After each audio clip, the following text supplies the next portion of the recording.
مخصوصا این فیلم داستان طوفانشن و حمله آمریکا و سقوط هلیکوپترها اینا تو ذهن هم هست و وقتی با اتوبوس میرسید به لوکیشن از همون چشمه مرتضی علی که گفتن نگاه میکنی یه بیابون صافه، از اتوبوس هم حتی پیاده میشی باز میبینی که کجا ما راه آوردن ولی به لبه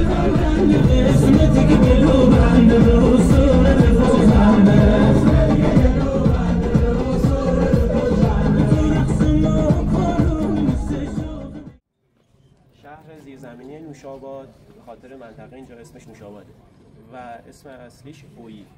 اویی یعنی آب، اویی همون آبه. این منطقه به دلیل آب زیادی که داشته اویی گذاشتن. تقریبا سال 83-84 این شهر زیرزمینی به صورت خیلی تصادفی پیدا شد، یعنی سالیان بسیار دور از حافظه تاریخی همه ما این شهر پاک شده بوده. تقریبا برمیگرده به 1500 سال پیش زمان ساسانیان. شهر 3 طبقه زیر زمینه و به صورتی نبوده که دائما بخوان اونجا زندگی کنن. حالت تدافعی داشته. اگه دشمنی حمله می‌کرده میرفتن اونجا یه مدتی میموندن. قسمت‌های مختلف داشته، نگهبانی داشته، آب، آذوقه و اونجا میموندن تا دشمن بره دوباره برگردن بیان بالا.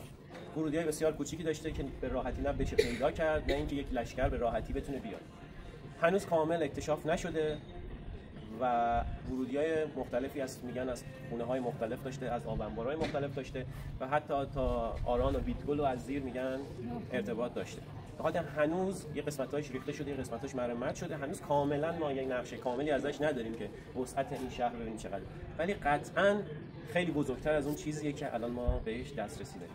حالا میریم پایین، همکار ما اونجا هستن، خیلی توضیحات مفصل قسمت به قسمت میریم جلو با هم خدمتتون ارائه میشه. بفرمایید.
اونجا خوبه، چه صدایی داشت.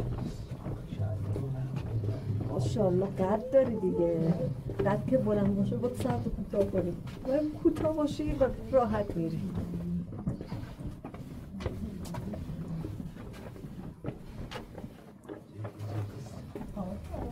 دولا دولا تو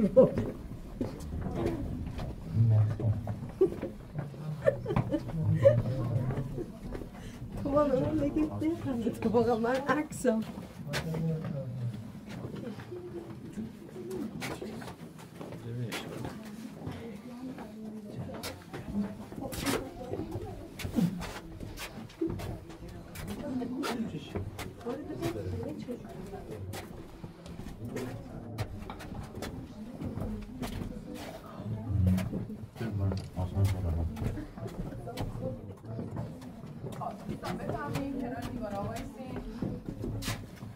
بعدش آخر یه 60 نفر بلاگر و یوتیوبر و اینا میان برای جشن کنه. کنار بفرمایید اینجا. آره بفرمایید. بیاین کنار دیوارا وایسین که دکتر حالا مناسبه. تونل که تموم شد وارد شهر زیرزمینی شدیم. طبقه منهای 2 هستیم 15 متر زیر سطح زمین. اول مسیر چاهی رو دیدیم، دریچه فلزی داشت. اون یکی از چاه‌های ارتباطی بین طبقات، چاه یو شکل ارتباطی که ما رو به طبقه منهای 3 میبره. ما الان منهای 2 هستیم. اومدین جلوتر دست راست یه اتاق ال شکل بود. اون سرویس بهداشتی ساختارش اینه تا کس داخل راه رو حرکت میکنه دید نداشته باشه. سرویس بهداشتی صرفا یه گوداله، هیچ راه خروج فاضلابی نداره. به این صورت بوده یه شبی که اینجا پناه میگرفتن اگه کسی از سرویس استفاده میکرده خاکستر خاک رس میریختن تا بوی تعفن فضا پر نکنه، فضا مسموم نشه. بعد که فضای بالا امن میشده خالی میکردن میبردن برای کشاورزی استفاده میکردن. بعد نمونه اتاقهای پناهگاه دیدین، سقف بدنه کف از خاک رس مستحکمه. سال 1335 سیل میاد مشابهت به نام سیل برزوکی. 3 طبقه پناهگاه رابطه میشه، راههای مخفی خونه‌ها کیف میشه و شهر بالا تخلیه میشه. از اون سال به بعد اینقدر دغدغه وارد زندگی شخصی مردم میشه که دیگه کسی به فکر پناهگاه پر از بیماری شده این شهر نیست. عملا تمام راه دسترسی محدود شده و شهر جدیدش قرار شهر امریکا. این شهر دست فراموشی که گذاشته شد در سال 1359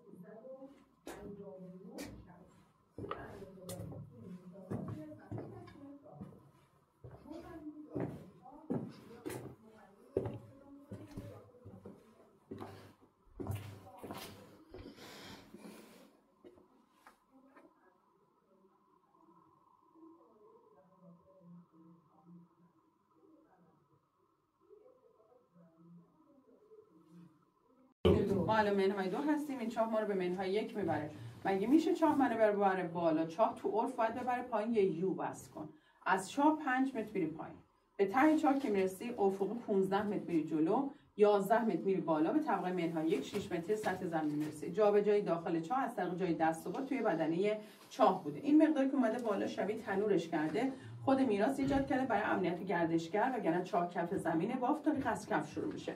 سنگی که در چاه شبیه سنگ آسیابه، اول فکر می‌کردن سنگ آسیابه، ولی چون در کنار چاه‌ها جای مختلف که داره کاوش میشه همچین سنگی هست، احتمال میدن در چاه میذاشتن دشمن نیاد بالا، اگه هوای آلوده در یک طبقه پخش به طبقه دیگه نفوذ نکنه و حتی حفره وسط. اگه من یک زن یا کودک بالای چاه وایسادم، 2 تا دشمن قوی کل از پایین میخوان سنگ بلند کنن، من از طریق حفره وسط و ابزار جنگی زمان خودم باز من غالب باشم با مانع برد فرد به طرف بشم. از اون سراغ که اومدیم این طرف از روی اون هوایی اینجوری آدم ها یه خفه نمی‌کنن. یه قانون ساده توی فیزیک هست که میگه وقتی دو جسم با اختلاف ارتفاع هستن بینشون یه راه ارتفاع ایجاد میشه. هوا از یه جنس ارتفاع یه جای کمپشن به این دو به تعادل. حالا اینو بیاریم تو شهر زیرزمین. طبقه منهای 2 طبقه منهای 3. 2 سطح با اختلاف ارتفاع اونجوریه. راه ارتفاع که همین چاه‌ها هستن. پس هوا بین منهای 2 و منهای 3 میچرخه تا به تعادل میرسن. منهای 3 نسبت به منهای 1. 2 سطح با اختلاف ارتفاع راه ارتباط هم دایدنش که بارد از که خود فاکت داشتم آسیاب کوچک داشتم تمام کردم.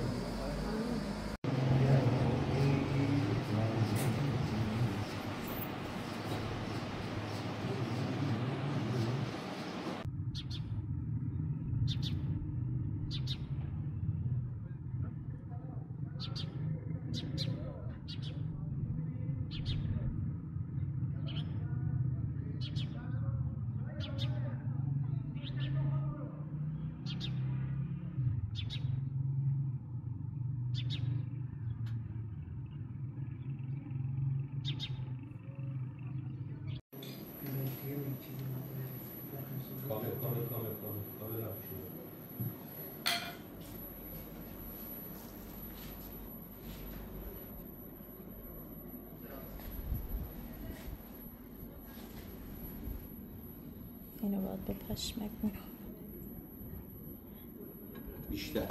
بیشتر کامل بله البته با هم ترکیبش خیلی خوب.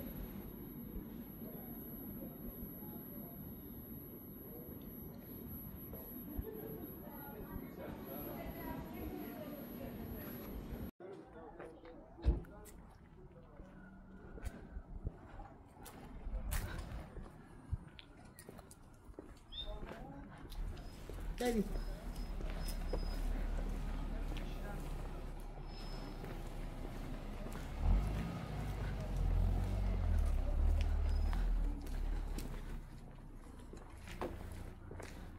دیدی کاسه محمد کاسبی هم اونم شه دیگه بابا اینا بابا دیدی سیاره این شناختی؟ دفعه میشه دیگه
خیلی از چیزها هست که الان مثلا میگن روانشناسی تکاملی مثلا همین بر اساس همین هزاران سال تکامل میاد بررسی میکنه همه چی رو.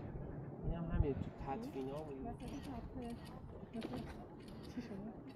یه زمین میشه عکس بخوریم نه میخوام اینجا بشینم نه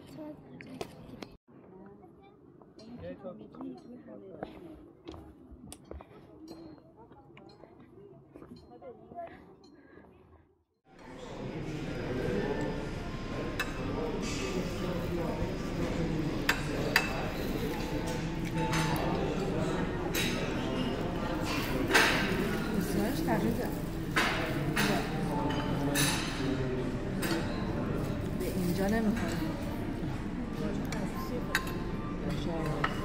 به اینجا نمیخوره